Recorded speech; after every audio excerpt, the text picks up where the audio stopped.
Selamat datang di The Deep Dive. Hari ini kita mau bahas sesuatu yang cukup dalam ya. Dari seorang tokoh besar Muhammadiyah, A.R. Fakhrudin, atau kita kenal sebagai Pak A.R. Coba deh Anda renungkan sebentar, kalau Anda dengar isu sensitif, misalnya soal pemurtadan atau kristenisasi di sebuah desa, apa coba reaksi pertama yang muncul? Jujur aja ya, pastikan ada rasa marah, atau mungkin keinginan buat protes, demo, atau nantang debat sekalian. Reaksi-reaksi itu wajar banget sih, sangat manusiawi, dan kita bisa paham kenapa itu muncul. Apalagi kalau kita lihat konteksnya. Ini bukan cuma perasaan loh. Salah satu sumber kita, artikel dari Suara Muhammadiyah, itu nunjukin data yang di masanya cukup bikin cemas. Data soal apa itu? Data Kemenak dan BPS periode 2005-2010. Di situ disebut, laju pertumbuhan penduduk muslim sekitar 7,8%, ternyata di bawah rata-rata nasional. Oh, begitu. Sementara, laju pertumbuhan agama lain, misalnya Kristen, itu 17,12%. Nah, angka-angka ini, ya terlepas dari apapun penyebabnya, kan akhirnya menciptakan kegelisahan di masyarakat. Oke, paham. Dan pentingnya kita bahas ini bukan buat manas-manasin, tapi justru buat memahami kegelisahan itu sebagai latar belakang lahirnya sebuah strategi yang menurut saya brilian. Tepat sekali. Karena dari situlah kita mau kupas gimana Pak A.R. menghadapi tantangan yang sama, tapi dengan pendekatan yang, wah, beda total. Bukan konfrontasi, bukan marah-marah, tapi dengan kompetisi dalam kebaikan. Sumber kita hari ini gabungan dari biografi, catatan dakwahnya, dan analisis strateginya. Kita bedah bareng-bareng ya. Yuk kita mulai. Kita coba mundur dulu ke era 70-an atau 80-an. Bayangin ada desa terpencil, miskin, mungkin di lereng Merapi, atau di pedalaman Kulon Progo. Aksesnya susah, ekonominya pas-pasan. Nah, terus datang sekelompok misionaris. Dan ini yang perlu digarisbawahi ya, mereka itu datangnya nggak bawa toa sambil teriak-teriak soal teologi. Modusnya jauh lebih senyap, dan jujur aja, lebih efektif. Betul. Mereka nggak ngajak debat kitab suci. Yang mereka bawa itu Indomie, susu buat anak-anak, baju bekas layak pakai. Bahkan tim medis ya, kasih pengobatan gratis. Persis. Mereka langsung menyentuh masalah paling dasar yang dihadapi warga tiap hari, perut dan kesehatan. Ada satu kalimat di sumber kita yang nusuk banget sih. Kalimatnya gini, iman di dada masih ada, tapi lapar di perut tak bisa ditunda. Nah, itu dia. Ini poin kuncinya. Warga di sana itu goyah bukan karena tiba-tiba benci Islam. Bukan. Tapi karena mereka merasa ada yang lebih peduli sama kebutuhan dasar mereka. Sesuatu yang mungkin ya, selama ini nggak mereka dapat dari saudaranya sendiri. Dan disinilah responsnya pecah. Aktivis-aktivis muda Islam waktu itu reaksinya ya bisa ditebak. Darahnya mendidih. Wajar banget. Pengennya kan langsung labrak, usir, tantang debat para pastornya. Atau paling nggak kirim surat protes keras ke pemerintah. Iyalah, itu kan reaksi paling instingtif. Rumah kita diganggu, ya kita usir pengganggunya. Tapi kayaknya Pak R ini... Nah, beliau nggak melihatnya gitu. Sama sekali. Disinilah letak kejeniusan beliau. Saat yang lain melihat ini sebagai perang teologi, beliau justru membingkainya ulang. Ini bukan perang, tapi perlombaan dalam pelayanan. Wow! Pertanyaan di kepala beliau itu bukan gimana cara usir mereka, tapi kenapa kita nggak melayani umat kita sendiri dengan lebih baik? Itu kan mengubah cara pandang 180 derajat. Tunggu. Jadi bukannya marah, beliau malah melihat ini sebagai perlombaan. Itu kan ngelawan semua insting pertama kita. Kok bisa beliau setenang itu? Karena beliau melihat akarnya. Akar masalahnya bukan kehadiran orang lain, tapi kekosongan yang kita tinggalkan. Nah, dari cara pandang inilah lahir filosofi dakwahnya yang terkenal itu.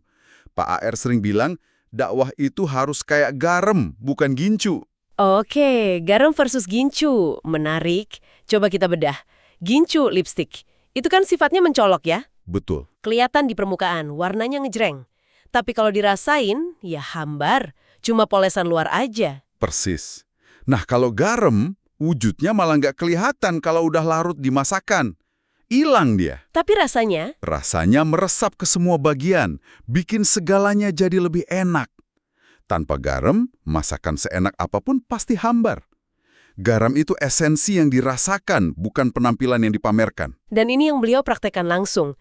beliau itu benar-benar larut sama masyarakat. Iya, Sumber-sumber biografi itu cerita beliau datang ke desa itu bukan pakai jubah kebesaran, tapi pakai kemeja sederhana, kadang batiknya udah lusuh, naik motor Yamaha tua yang olinya sering netes. bahkan kadang dibonceng sepeda sama warga. Beliau juga nggak segan nginep di rumah warga paling miskin, tidur di tikar, makan apa yang mereka makan, entah itu singkong atau tuwul. Jadi kehadirannya itu jadi rasa, bukan sekedar penampakan seorang pemimpin besar. Dan ada kutipan beliau yang menurut saya merangkum semuanya. Waktu para pemuda datang dengan marah-marah soal misionaris ini, beliau dengan tenang bilang, Gimana? kalau mereka datang membawa kasih sayang, kenapa kita datang membawa kemarahan? Marah tidak akan membuat perut kenyang. Wah, Kalimat itu langsung mengubah medan pertempuran kan? Fokusnya langsung geser. Dari yang tadinya lawan musuh di luar, jadi rangkul saudara di dalam. dari reaktif emosional jadi proaktif solutif. Tepat. Oke, jadi filosofinya menjadi garam, tapi gimana aksi nyatanya di lapangan? Kan filosofi tanpa aksi cuma angan-angan. Nah, kita masuk ke studi kasus paling terkenal. Kejadian di pinggiran Sungai Kot, Yogyakarta. Oke, Ini contoh sempurna gimana filosofi itu jadi strategi. Jadi ada sekelompok mahasiswa lapor ke Pak AR. Muka mereka tegang, cemas. Mereka lapor. Ada seorang pastor yang rutin datang tiap hari Minggu ke kampung mereka. Ngajarin anak-anak nyanyi, terus bagi-bagi permen. reaksi mahasiswa ini ya seperti yang kita duga tadi ya. Persis. Salah satu dari mereka bilang, Pak AR, ini nggak bisa dibiarin. Kita harus demo pastor itu. Kita usir. Respon standar yang lahir dari kepanikan. Tapi jawaban Pak AR ini sebuah masterclass strategi. Beliau nggak panik, nggak ikut marah. Beliau malah bilang dengan tenang, Bilang apa beliau? jangan didemo. Kalau pastor itu datang hari Minggu, kalian datanglah hari Senin sampai Sabtu. Senin sampai Sabtu. Ajarilah anak-anak itu menyanyi, berhitung, main bola, apa saja yang kalian bisa. Kalau kalian diam saja dan cuma bisa marah, ya wajar anak-anak itu ikut pastor. Wow, itu jawaban yang sama sekali nggak terduga. Ini berarti melawan roti dengan roti yang lebih baik. Bukan melawan roti dengan ceramah. Tepat sekali. Beliau nggak nyuruh mahasiswanya belajar teologi buat debat. Beliau suruh mereka langsung berbuat. Beri alternatif yang lebih baik dan lebih sering. Ini esensi dari Fastabikul Khairat ya, berlomba-lomba dalam kebaikan. Benar. Dan ini bukan cuma nasihat kosong. Pak AR langsung memobilisasi ekosistem Muhammadiyah, yang kita kenal sebagai AUM, Amal Usaha Muhammadiyah. Jaringan besarnya itu ya, rumah sakit, sekolah, Semuanya. Beliau gerakan untuk turun gunung secara gerilya. mobilisasi gerilya, maksudnya gimana tuh di lapangan? Polanya jelas dan terstruktur. Pertama, kesehatan. Kalau misionaris bawa obat generik, Pak AR instruksikan dokter-dokter dari RSPKU Muhammadiyah buat turun ke desa. Oke, Instruksinya jelas, periksa semua warga, kasih obat terbaik yang dipunya rumah sakit, dan gratis. Tanpa pernah nanya agamanya apa. keren. Terus yang kedua, Pendidikan. Kalau misionaris kasih buku dan permen, Pak AR gerakan mahasiswa buat bikin TPA atau sekolah darurat. Tapi konsepnya dibikin asik. Ada nyanyi, dongeng, main-main, biar anak-anak betah. dan yang ketiga, ini yang paling penting kayaknya ekonomi. Ini akarnya. Pak AR sadar masalahnya kemiskinan. Tapi solusinya bukan cuma kasih sedekah. Itu bisa bikin orang bergantung. Lalu gimana? Beliau perkenalkan sistem gaduh atau bagi hasil. Beliau bawa modal bukan uang, tapi ternak. Kambing atau bibit pertanian. Warga yang merawat. Nanti hasilnya dibagi. Oh, jadi ini menjaga martabat warga ya. Mereka bukan penerima pasif, tapi mitra kerja. Persis. Saya jadi sadar sekarang. Strategi beliau ini membalikan logika total. Benteng akidah itu ternyata bukan tembok tinggi buat halau musuh. Tapi, Tapi dapur umum yang terus mengepul di tengah komunitas kita sendiri. tepat. Bentengnya dibangun dari dalam. Bukan dengan tembok permusuhan di luar, tapi dengan fondasi kesejahteraan di dalam. Dan yang bikin strategi ini autentik itu karena orangnya juga hidup seperti itu ya. Ada konsistensi antara ucapan dan perbuatan. Benar sekali. Kita nggak bisa pisahkan strateginya dari kesederhanaan hidupnya.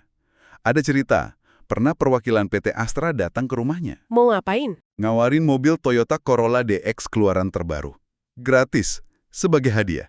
Wah, diterima dong. Beliau tolak dengan halus. Alasannya sederhana, nggak bisa nyetir dan nggak mau repot ngurusnya. Beliau lebih milih tetap pakai motor Yamaha bututnya itu. Ya ampun. Bahkan Ada cerita beliau sempat jualan bensin eceran di depan rumah kan? Betul, buat nambah biaya kuliah anaknya.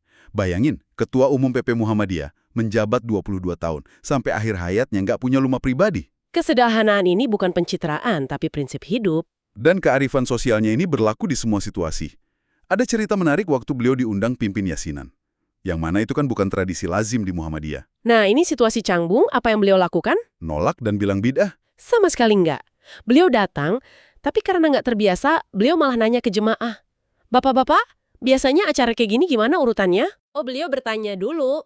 Setelah dijelaskan, Pak AR dengan cerdik nawarin alternatif. Gimana kalau malam ini kita coba model beda?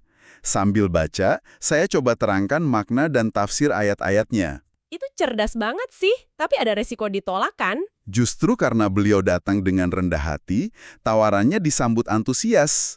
Malam itu yasinan mereka jadi pengajian tafsir yang mencerahkan. Beliau memperkaya tradisi, bukan membenturkannya. Luar biasa. Ada satu kisah lagi kan soal jenazah non-muslim? Betul, ada donatur non-muslim yang berjasa ke masjid meninggal. Keluarganya minta jenazahnya disolatkan sebagai bentuk penghormatan. Waduh, pelik itu. Pak AR datang dan kasih solusi bijak.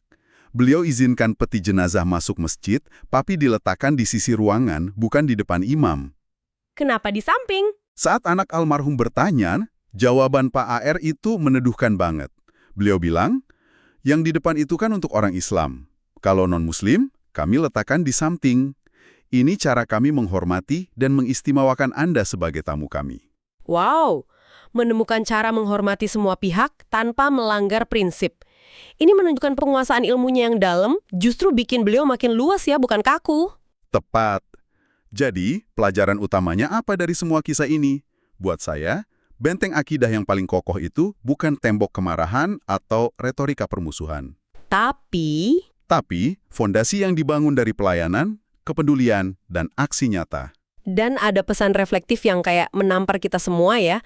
Pesannya itu, jangan salahkan orang lain yang datang memberi makan. Salahkan diri kita sendiri kenapa kita membiarkan saudara kita kelaparan. Sebuah ajakan buat introspeksi, bukan sibuk nunjuk jari keluar. Ini relevan banget sampai sekarang. Tentu, kalau kita tarik ke masa kini, strategi Pak AR ini sebenarnya masih terus berjalan dalam bentuk yang lebih modern.